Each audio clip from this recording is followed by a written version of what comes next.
My hand shook so bad I couldn't fit the key in the daycare lock, so I yanked the door until it rattled. The lady behind the counter stared at me like I was trash. She wasn't wrong. My kid was behind me, half asleep, and I could feel that stare burning holes in my neck while I fumbled the key like an idiot. I've been in the parking lot watching the minutes die, sweating through my hoodie even though it was cold. My tongue felt thick. My nose burned. I tried again, missed again, scraped metal, then I got mad and pulled the handle like force would fix what I'd done to myself. She slid the late sheet toward me and tapped the clock with one nail. I signed it with a hand that wouldn't behave. She said if this kept happening, they'd have to make a report. I said I understood and grabbed my kid and got out. My kid didn't grab my hand back. In the car, I snapped the seatbelt too hard and muttered at the steering, well, like it was the one screwing my life up. I told myself I'd quit after one more weekend. I said that every weekend. I said it while I packed my kid's lunch. I said it while I stared at the bathroom mirror, eyes too wide, jaw locked, telling my reflection to stop being a piece of shit. Quitting sounded clean. It also sounded like dying. I sold my tools first. I told myself I was getting rid of clutter. I watched the guy load my drill and my saw into his trunk, and I smiled like I was fine. Then I sold my kid's switch. I told them it broke, and I returned it. They didn't buy it. They called me a liar, and I snapped back because I couldn't stand the way their eyes pinned me. I yelled, they cried, and I slammed a cabinet hard enough to rattle the cups. Then I was on the floor, picking up forks with my hands shaking, whispering sorry like that's currency. That night, I drove to a pawn shop across town so nobody would recognize me, handed the thing over, and walked out with cash that fell hot in my pocket. I got high before I even got home. When the selling wasn't enough, I started taking. I worked evenings cleaning an assisted living wing, pushing a mop bucket through halls that always smelled like lemon cleaner, trying to cover something sour. I learned the place fast because I had to. Which carts got left unlocked when a nurse got pulled into another room. Which residents left their pill organizers open because their fingers couldn't snap them shut. Who kept a wallet in the top drawer. Who tucked cash into a Bible. Who couldn't count anymore. I didn't do it like a movie. No gloves, no plan. I just grabbed and stuffed and walked fast. I'd empty a trash can, hear plastic rattle, and my fingers would dig like I was panning for gold. If I found a bottle, I'd tip a few into my palm and pocket them without even looking at the label. If I found cash in a coat pocket, I'd take just enough to pretend it was lost. Sometimes I'd choose the confused rooms because it felt safer, and that sentence alone should have made me stop. One resident grabbed my wrist once and asked where her pain pills went. Her grip was weak, but it still shocked me. I yanked free, told her she must have taken them, and walked out with my throat burning like I'd swallowed bleach. People started watching me. Nurses stopped leaving their purses in the break room. Residents started locking drawers with little padlocks. One nurse, Tammy, caught me coming out of her room and asked what I was doing in there. I said trash. She said the trash was in the hall. I told her to mind her business. She called me a junkie under her breath, and I stepped closer and told her if she had something to say, she could say it to my boss. I walked away like I won, but my hand shook so bad I sloshed dirty mop water all over the tile and had to wipe it up like a clown. At daycare, my kids started biting and pushing. The teacher pulled me aside at pickup and said my kid was having a hard time. The counter lady started watching me like she was counting my blinks. She asked if I had support. Elite. I started lying about everything because if I admitted one thing, the whole stack would fall. One afternoon, I ran out of money and ran out of patience and decided I'd just do a quick hit to level out before pickup. I left my kid sleeping in a car seat for 5 minutes while I ran inside a gas station bathroom to crush and snort. The lock barely caught. Someone banged on the door and told me to hurry the fuck up. My hands fumbled the bag. Powder dusted the sink. I wiped it with my sleeve and did it anyway. 5 minutes turned into 20 because time gets weird when you're chasing quiet. I came back to fog windows and a tiny fist banging the glass. My kid's face was red and wet, panic all over it. They were making that hoarse, animal sound kids make when they think you're gone. I yanked the door open, unbuckled them too fast, checked them like I was a medic, then shoved them back in the seat because I didn't know what else to do. A woman walking in stared at me like she'd caught something ugly. I stared back like I wanted to fight. My kid kept sobbing until their voice cracked, and I kept saying, "Stop, stop," like that fixes fear. I drove off, and I still stopped later that night to get more. I still didn't stop. At work, the pressure tightened. Tammy started counting meds. Families started complaining louder. My boss pulled me into his office and said people were talking. I told him they were paranoid. He said he didn't care. He needed the floors clean and the drama gone. I said I needed my hours.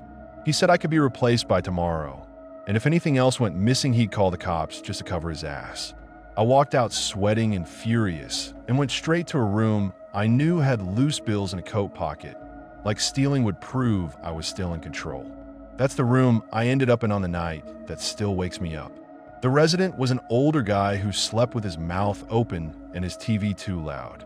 I'd been in there earlier, emptied the trash, seen his bedside tray with his meds, and pocketed 2 pills without thinking because my body had turned it into reflex. Later, I pushed my bucket back past his door and noticed it wasn't shut all the way.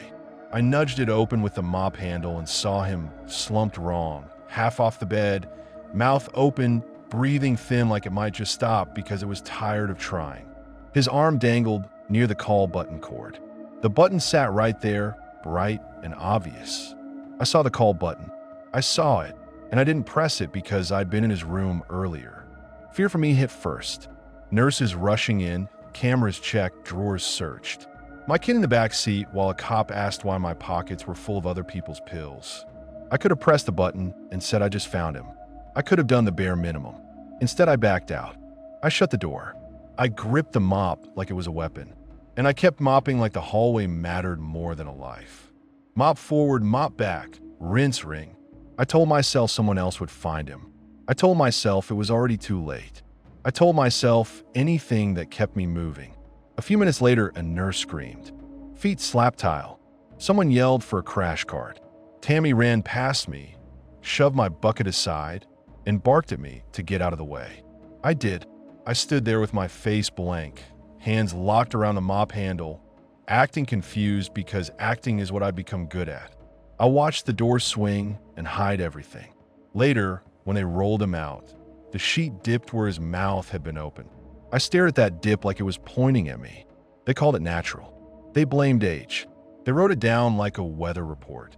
Nobody asked why the door was cracked. Nobody asked why I was right there. Nobody looked at my pockets. I drove home extra careful like a traffic stop would expose everything, then pulled into a dark corner of my lot and sat there shaking until I texted for another bag because I needed the world to go quiet again. They put a little memorial table in the lobby. Photo, fake candle, card, a bowl of soft grocery store cookies. I stood at the little memorial table and ate a cookie like a normal person. Tammy walked by and her eyes flicked to my hands, then to my face, and for a second, I thought she knew about the button. She didn't say shit. She just kept walking. A month later, I sat in a tiny plastic chair at a parent-teacher conference, knees bouncing, trying to hold a smile while my kid's teacher said my kid was bright but struggling. My kid wouldn't look at me. I nodded and promised routines like promises were free, and the whole time my brain kept doing the same ugly math. How long until I can get out of here and get right? I went home, kissed my kid, and felt nothing except the itch for the next hit. That's the horror. I'm not in jail. I'm at parent-teacher conferences.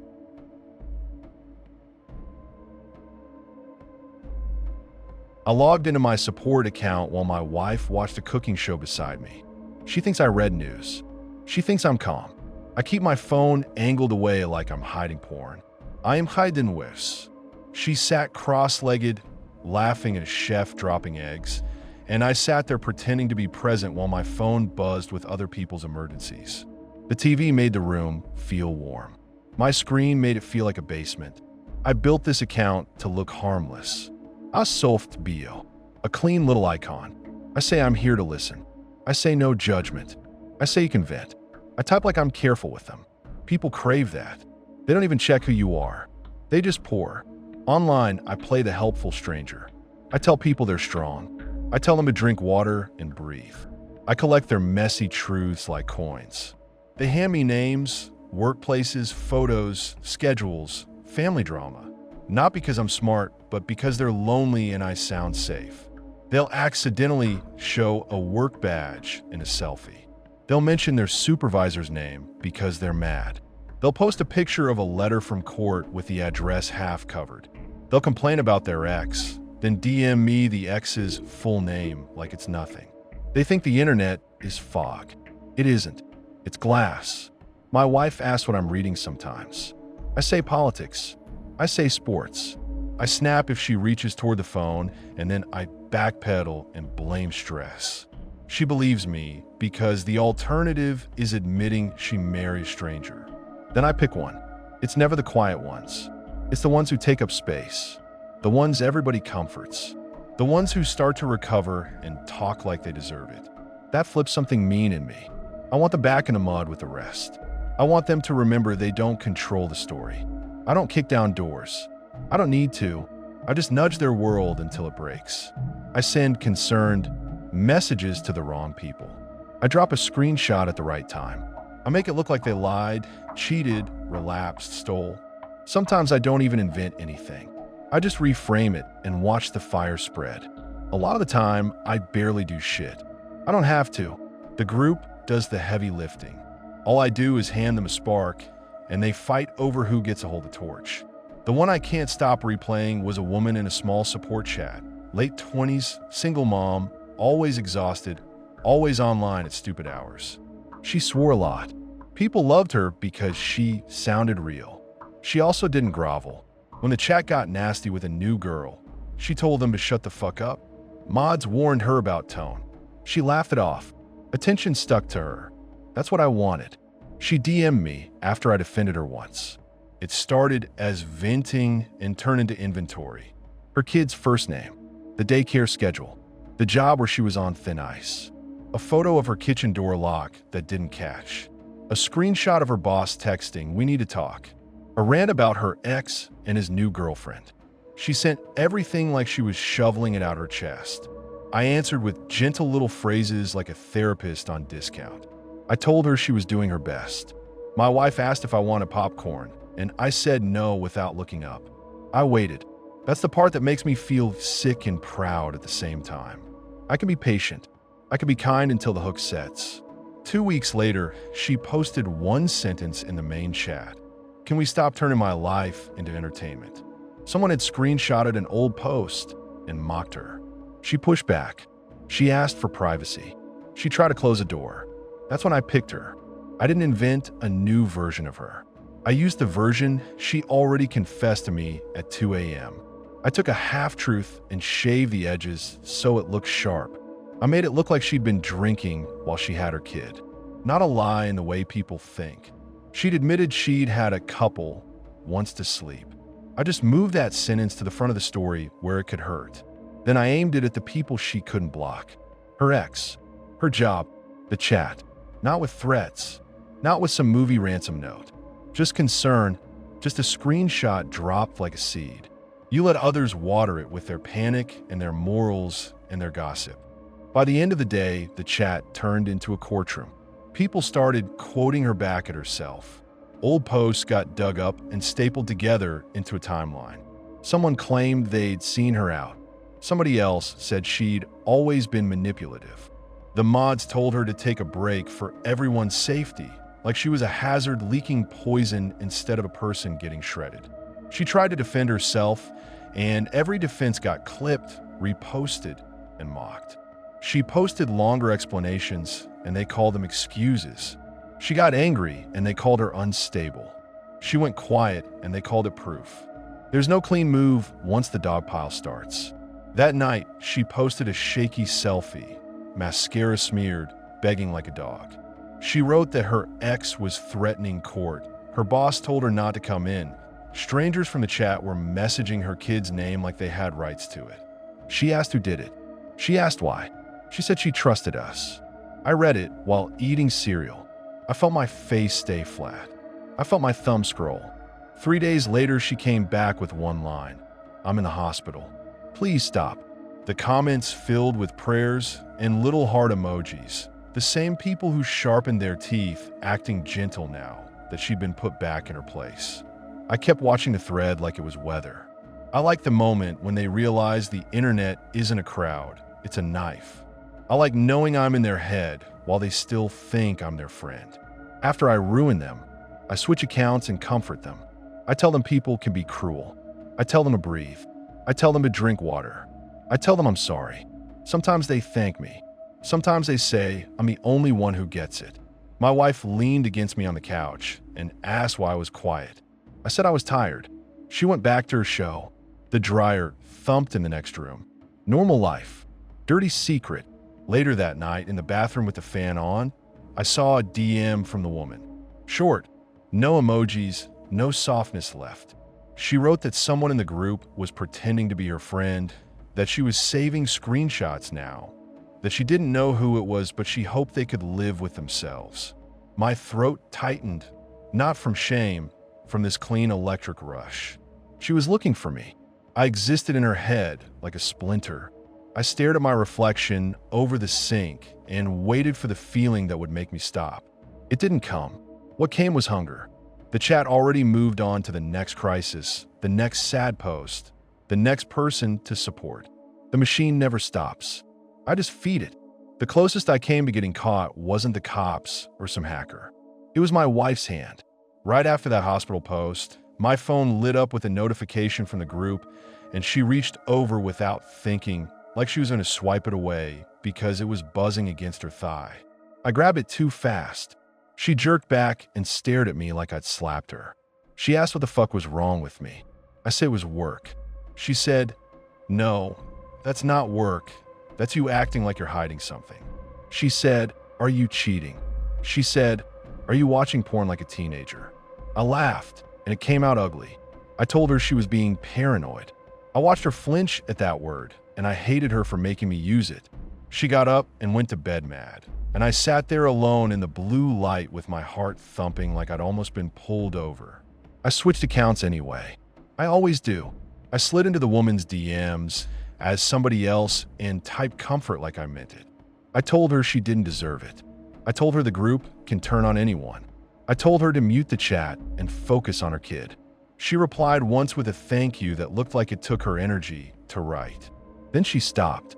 I kept refreshing her profile like I was waiting for proof she was still alive, and every time nothing changed, I felt this prickly anger, like she owed me an ending. That's the sickness of it. I don't even want them happy. I just want them visible. I want their pain to stay online long enough for me to touch it. So when she vanished, I went hunting again. I scrolled through the newest posts like a menu. Someone wrote about being 6 months clean. Someone wrote about finally leaving an abusive boyfriend. Someone posted a photo of a new apartment key. My thumb hovered.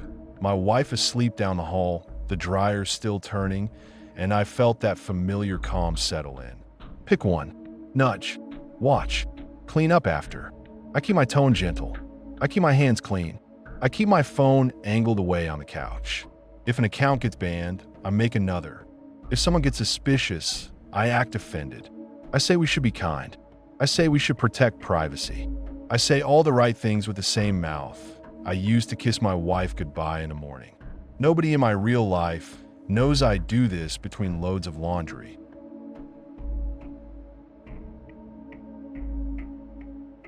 A flyer got taped to my apartment lobby glass, and I tore it down before anyone else saw me looking.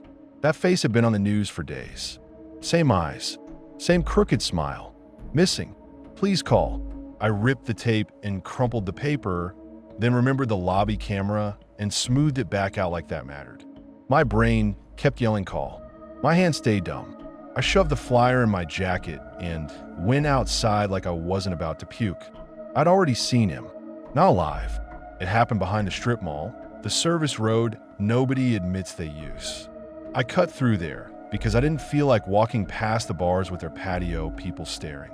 The back of that mall always smells like fried grease and wet cardboard.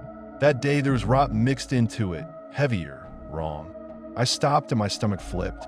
I followed it, because I'm an idiot and because being alone makes you do shit you wouldn't do with witnesses. I walked past the dumpsters and stacked oil drums and kept my eyes on the weeds by the fence where trash collects. The smell pulled me. The backpack sat half buried in tall grass. Black, cheap, one strap tangled. I crouched. Flies lifted when I moved it. The zipper snagged, then gave. Inside, a charger, receipts, a crushed snack wrapper, a sock, and a wallet. The wallet looked normal. Normal things don't belong near that smell. I opened it and saw the driver's license. His face. The same crooked smile, just cleaner. Name, address, birth date. I held it too long, like my hand forgot how to drop. I looked around for anyone who could take over. Nobody. I took a few steps toward the stores, then stopped. I pictured cops asking why I was back there. I pictured them scrolling through my phone, asking about every stupid thing in my life. I picture my job and my landlord hearing police and deciding I'm not worth the hassle. My brain built a whole trial in 3 seconds and put me in the chair. I should have called. I should have walked straight into the nearest store and said, "Hey, I found something, take over." I didn't. The wind shifted and the rot hit again, and I knew there was a body somewhere close.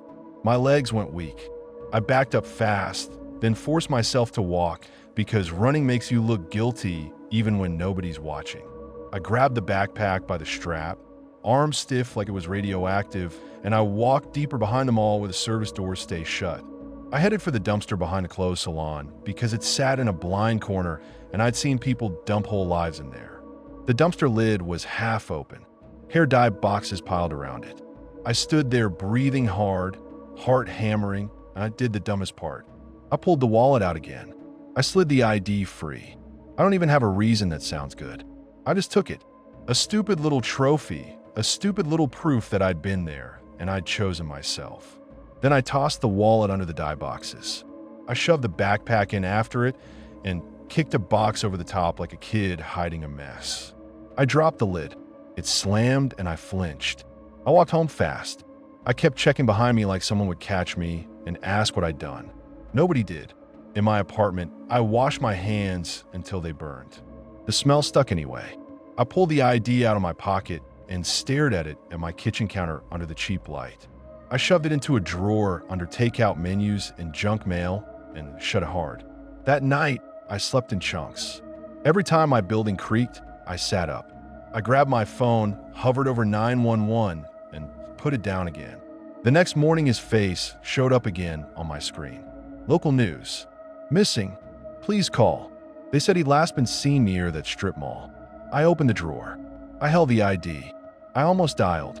Then my brain went back to questions, forms, my name, my address, a detective who doesn't believe in coincidences. I didn't call. The flyers started popping up everywhere. Bus stop, laundromat, telephone poles. Someone taped one right by the mailboxes in my building lobby. I watched neighbors stop and sigh like they were reading a menu. One guy muttered that kids run off. Another woman snapped that he had a family. They argued for a minute, low and nasty, then went upstairs like they hadn't just turned a missing person into entertainment. I stood there with my keys in my hand and my stomach tight as a fist. I wanted to scream that I had his damn name in my drawer. Instead, I walked past them because opening my mouth meant opening my life. A few days later, I saw cops behind the strip mall. 2 of them with clipboards talking to a delivery guy. They walked slow, scanning the fence line. I watched from my car for 10 seconds and felt my hands go numb on the wheel. I drove off so fast I missed the turn. At home, I yanked the drawer open and grabbed the ID. I paced. I tried to bend it. It didn't snap. I tried to cut it with a dull knife. The knife skated and nicked my thumb. Blood hit the counter. I cursed and stared at the card like it was laughing. I thought about mailing it anonymous. Then I pictured cameras at the post office and some cop deciding to visit anyway. I thought about dumping it in the river. Then I pictured it floating back up like a joke. I shoved it back in the drawer because at least the drawer didn't ask questions. A couple nights after that, I drove back behind the strip mall because I couldn't stand not knowing if they'd found the bag. I parked by the grocery store side and walked the service road like I belonged there, hands in pockets, head down. The air smelled like cold grease and bleach from somebody hosing a loading dock. Norot. That almost made it worse, like the place had swallowed it and moved on. Near the fence, I saw fresh boot prints in the dirt and little orange paint marks on the curb like somebody had measured something. I heard voices, then a dog bark, sharp and working. I froze behind a stack of pallets and watched a flashlight beam sweep the weeds where I'd found the backpack. 2 cops moved slow. One of them held a leash. The dog pulled hard, nose down, tail stiff. They were close enough that if I stepped out, I could have said one sentence and ended it. My mouth opened. Nothing came out. The dog yanked toward the salon dumpster, then circled confused like the scent was broken by all the chemicals and trash. One cop cursed under his breath. They moved on toward the far end of the lot. I stayed pressed to the pallets, heart punching, palms wet, feeling like the worst person alive while I still chose the quiet option. When they left, I walked past that dumpster without stopping. I didn't lift the lid. I didn't touch a thing. I just kept walking until I hit the main road and the normal noise swallowed me again. The guilt got me. In line at the grocery store, I'd see a kid leaning on a cart and my stomach would drop. At work, a coworker cracked a joke about another missing kid and I snapped, told him to shut the fuck up. My boss pulled me aside and I lied and said I hadn't slept. One night, my neighbor cornered me in the hallway and pointed at the lobby flyer. She asked if I'd seen anything weird because people were saying the missing kid might have been mixed up in stuff. I felt heat rush up my neck. I told her gossip doesn't help and to stop running her mouth. She called me dramatic. I slammed my door hard enough to rattle the frame. I sat on my kitchen floor with my back against the cabinets, breathing like I'd run. I opened the drawer and pulled the ID out again. The smile looked wrong now, like it was mocking me. I kept thinking how easy it would have been to walk into a store and say one sentence and walk away clean. I didn't do it because I didn't want inconvenience, and now everything felt like punishment anyway. A week turned into 2. Flyers got replaced after rain, corners curling. Someone tore the lobby one down because it blocked the mail slots. I watched him crumple it and toss it like trash, and I tasted metal. Then another flyer showed up, new print, brighter ink. Same face, same number, a line added in marker, reward. That's what did it, weirdly. Like his disappearance had turned into a transaction and my cowardice suddenly had a price tag. I went up to my apartment and opened the drawer. I held the ID and my hand shook. I kept seeing that dumpster lid slamming shut. I kept hearing my own breath behind them all. I kept thinking about the rot, about how close it was to normal life. 10 steps from a restaurant patio, 20 from families eating fries. Now I pass the new flyers every week. People squint at the photo, whisper, sigh. I keep walking with groceries like I'm just another neighbor. And that kid stays missing a little longer because I didn't want inconvenience.